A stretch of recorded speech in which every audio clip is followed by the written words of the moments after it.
we're at a fulcrum point in this so-called truther community, and even more specifically in this flat Earth community. I think there's definitely like a what is it, like a wheat and chaff type of moment happening now with so many things. Yeah. The upward rising Earth, I think, is top of that list, and I think there's a separation happening with the people who can use logic, use reasoning, and the ones who are more interested in like cult of personalities or being in like the popular kids group, and I think we're seeing it being displayed very evidently with people arguing this topic specifically, man. And I mean, I guess we all have to ask ourselves, what are we in this for? What are our motives? And do we really want to be honest with ourselves? Or do we want to tell ourselves comfortable lies and falsehoods just to go along with consensus? And who would have thought, man, that this FE community would get to this point where we're seeing even a further stratification of those who are endeavoring down this line of thought? Because Notch, when I'm hearing this continual argument about electrostatics and incoherent dielectric acceleration, it's fucking cringe for me now, dude. It's completely cringe. And I can't not see it at this point. It's like when I first realized about the level Earth and I looked at globies and their arguments regarding the topic. That's how I see the stationary electrostatic people, or the relative density disequilibrium people, the RDD people. They make the same arguments that globies make. I don't know how they don't see it at this point, and that gives it all away to me, because they're arguing against practical demonstration and demonstrable physics. When you do that, you've now just basically admitted that you're comfortable with conjecture, with presupposition, theory, basically fantasy. And look, if people don't want to look at this topic, well, really ask yourself, what are you avoiding? What is your block? Is it a mental block? Is it emotional? Do you not want to be looked at by other flat earthers in a certain way? Is that really what you're in it for? Yeah, well, I mean, I think there's different motivating factors as to why people are kind of hand waving at this, but I would say there's a combination of things. One of the things that I can come up with is that people get invested. You know, they get invested, and they tend to double down and triple down because that's what they've said for many years about flat and stationary. And then I think some people have a biblical kind of investment though too, because they identify themselves as a Christian, right? And then according to them, according to, I'm not saying that's what the Bible says or not say, because I'm not wholly familiar with the Bible to say one way or another about it, but according to their interpretation, that the Bible says it's flat and stationary, and thus that if the Bible says it, then it must be the case. So we can't possibly have this upward moving Earth. But at the end of the day, it's about what the demonstrations show, and the demonstrations show that without motion, you don't have weight. Without motion, there is no buoyancy. You know, motion is the cause of this phenomenon that we call gravitas, right? And then there's if the if we're feeling and if things are moving down, there must be an upward vector in order for the things to be moving down. And I think the vast majority of people, they don't want to be ridiculed. You know, it's just like the same way that I was being ridiculed by Rasta bears, like, you must be a shill, you must be insane, or you must be a controlled opposition. Otherwise, why would you, talk about this insane, crazy idea? There must be only these reasons as to why you would be doing that. Why would you embarrass yourself? You're a laughing stock of the flat Earth community. I'm like, God prepared me to be who I am right now, because I have always been different in my life. And I have already let go of this identity of wanting to be popular or wanting to be a part of the group for any reason. That's why I go for the truth, and I go for the truth, and that's all. And that's the only motivation I have. And this is the truth as I see it. And anything else is just nonsensical to me, to be a part of the group or to be a popular part of the, to be a somebody within a flat Earth community. Like, say, fuck that. Like, I don't want it. I don't need it. It's kind of sad when people display those behaviors. It kind of looks desperate, needy, and kind of pathetic. It's like they're trying to cling on to some, I don't know, notion of acceptance or popularity. And, to your point, the last refuge of somebody who's lost an argument is just to ridicule, minimize, name call, attack people personally. I mean, when somebody's arguing from that perspective, there's really no more that needs to be said because they've abandoned their reasoning skills and now it's just become something emotional. And really, what does that show? To me, it shows intellectual dishonesty, a lack of consciousness, and they basically are indicting themselves with the way they behave, and they're showing themselves more and more. And that's what I mean. This is a refining time right now, and I'm actually enjoying seeing this because now I know where people are with this whole thing. As time is rolling on, people are showing themselves, and things that I've suspected about people are becoming more solidified in my mind. And I'm basically at a point now where it's not about consensus whatsoever. Nach, I don't know about you, but when I first kind of realized that there was this community of outside thinkers, people who were willing to be outside of the box, be courageous in their thought processes and challenge authority, I had this somewhat of a fanciful notion, I guess, that there would be some kind of a greater community where people would accept each other and almost like a countercultural movement. I'm not seeing that anymore, which is fine. Maybe that's not how it's supposed to be. I'm okay with that. So I'm okay with accepting the world as it is. I don't need to create a framework of the world in my mind and then desperately argue to fit my mental conception of reality. I'm not like that. And I wasn't always like that. Maybe it takes work to get there. But I can at least say now I'm at a place where I'm okay with accepting the reality on its face.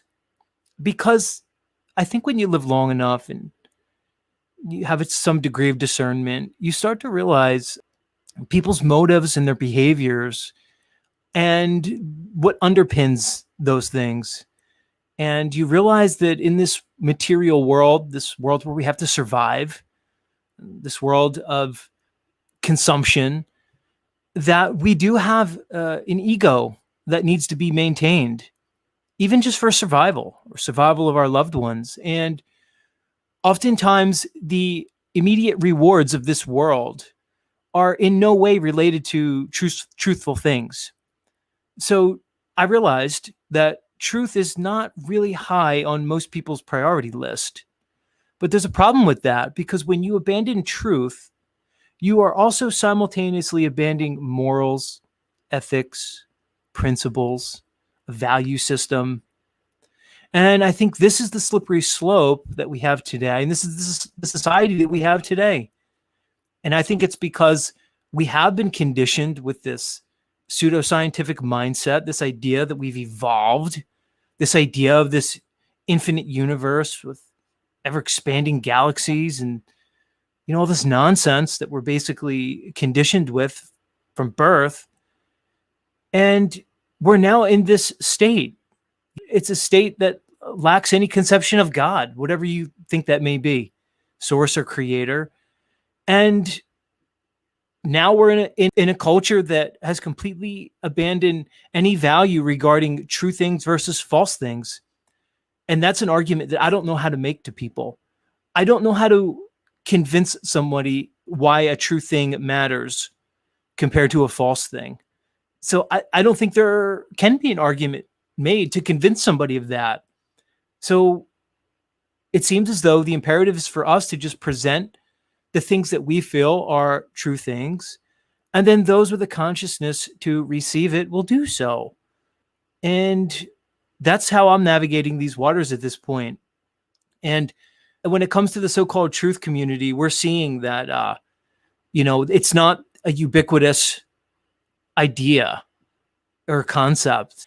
I guess truth means different things to different people, because even when presented with overwhelming evidence that contradicts their models or their mindset, they continue to reject it. It's almost like it's a never-ending tiering system of reality where people think they've reached the finish line of truth, and they've reached a comfortable state there, and they decide, well, that's where they're going to stop. They're going to stop at, yeah, Earth is flat and it's stationary, and a bunch of people say it now. And like Dave Weiss said, in a year, everybody's going to know that Earth is flat and stationary. Well, really? Because if that's true, David, then they're still going to be under a degree of deception, because we're still missing things that basically go against applied physics and practical demonstration.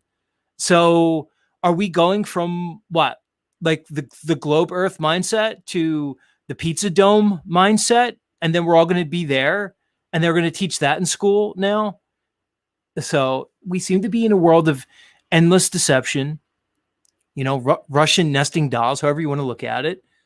And again, I think we're in a separation period. We're going to see who's the wheat and who's the chaff. Yeah, I couldn't agree more. And Sidi Karachi said that it's called relative morality or moral relativism, and that essentially is the facts of the matter. And when see, like, ultimately, intentionality is an important thing, like, if you are truly intent on talking about the truth, talking about what is demonstrable, then your way of speaking, the way in which we approach things, those things will always be a part of the conversation. But when people want to, let's say, focus on other things that is important to them, that is actually not part of the truth, then that's going to be highlighted more. And then when that happens over and over again, as we see with some of these stationary flat earthers, when they talking about relative disequilibrium, density disequilibrium, or incoherent dielectric acceleration, et cetera, then how much ample amount of time and space is given to them until you get to a point where it's no longer viable for them to actually concede, no longer for them to back away from it and say, well, no, are you really is your intention really about the truth, or is it about something else? That's the finer lines that's going to be crossed in the coming days, I believe, where people are going to be more or less categorized and say, hey, look, you've been given an ample amount of time and consideration, and then you have just hand waved and sneezed at this. So it must show that either you are discrediting this yourself, or you are, like, actually something else. I'm not going to start throwing names around, but that's the way I kind of look at that situation. So the since I and Z have been looking into the upward moving Earth, and we find it to be the truth of this reality, there are a lot of people within the flat Earth.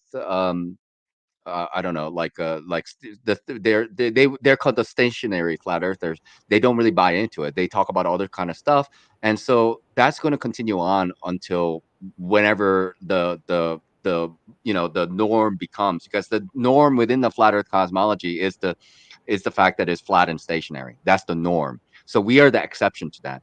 Just like, in the whole wider spectrum of, like, whether the Earth is a globe or flat, the globe earthers are probably still, like, in the majority. Which the reason why a lot of flat earthers are still very passionate about the topic is the fact that the vast majority of people are not on board. I was going to say not on the ball with it, but, like, they're not on board with it.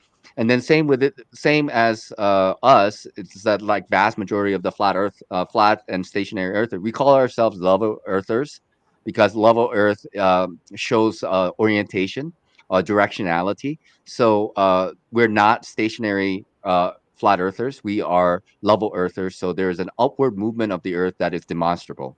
It's proven, as far as I'm concerned. So that's why I think it's important to talk about it. But there are a lot of kickback. There's a lot of kickback from the stationary flat earthers, and we have to continue pushing this on and talking about it until it becomes the norm, and then we talk about other topics after that. That's kind of the intention, at least from my part.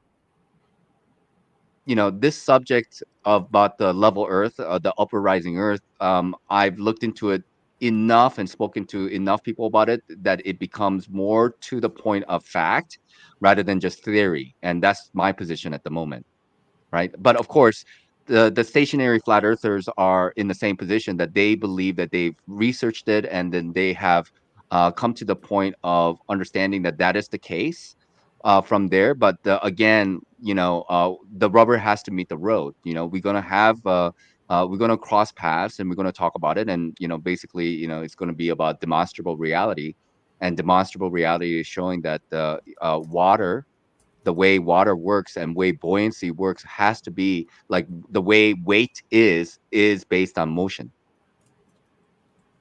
For me, it's about when you come across new information, whether you're searching for it or it happens to be presented to you, it's all about how does one incorporate that information? How does one evaluate the information? And what do you do with it? That's really all it is. Is it valuable information or is it not? We all have decisions to make on that. So Nachiketa and I have been presented with information over the years.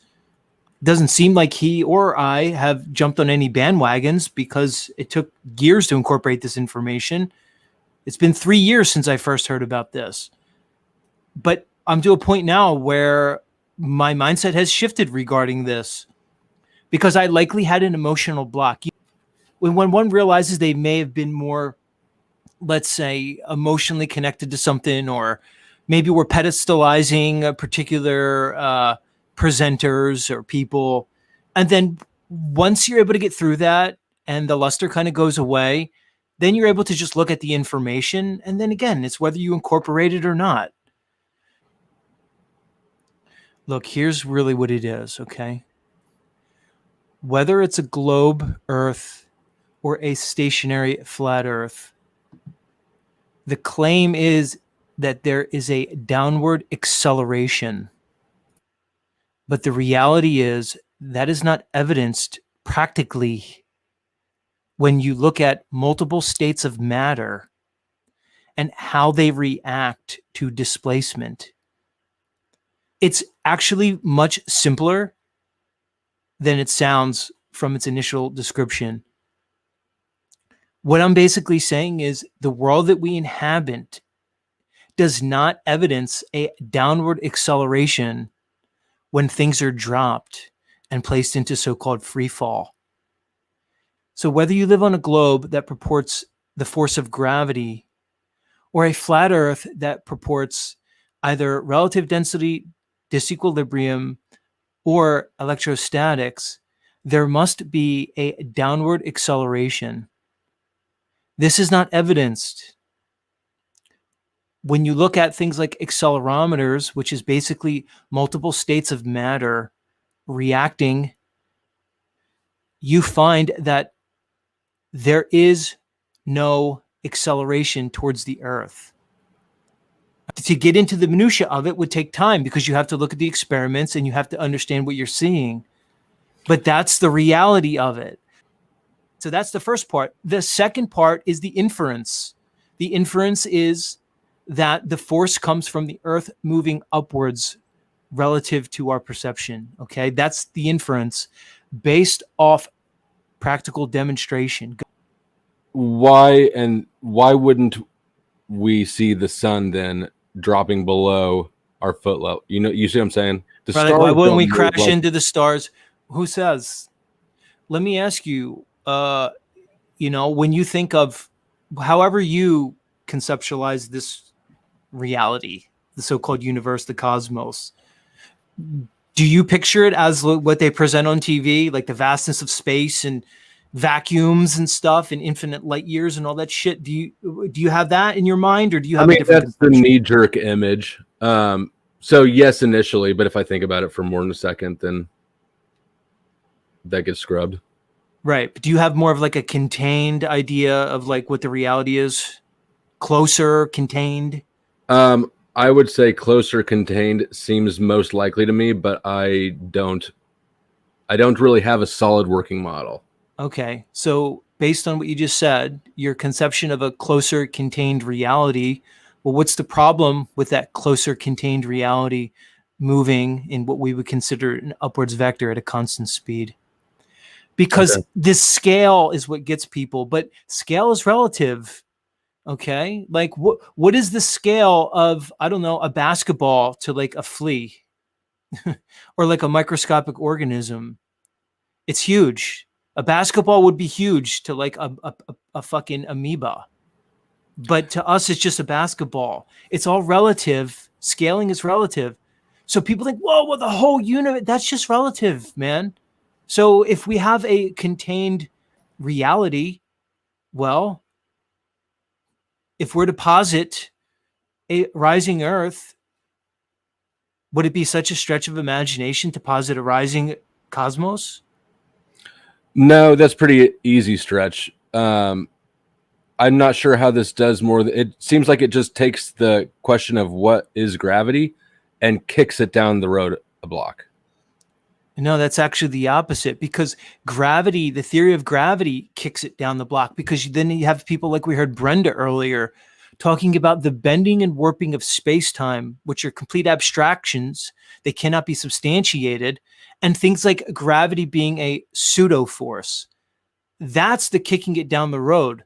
What we're doing is simply saying, no, demonstrable reality is showing us that there is no acceleration towards the ground when things are in so-called free fall. And we're basically making decisions regarding what we're witnessing. That's the opposite of what you just said. Does it get us closer to the ultimate explanation, an ultimate explanation?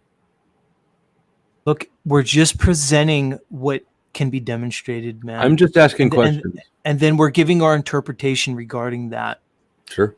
If once somebody, you can put whatever value judgment you want on it, whether it matters, whether it leads to another question that either matters or doesn't matter. That's on anybody. That's on you. That's on whoever the listener is. They could make that decision.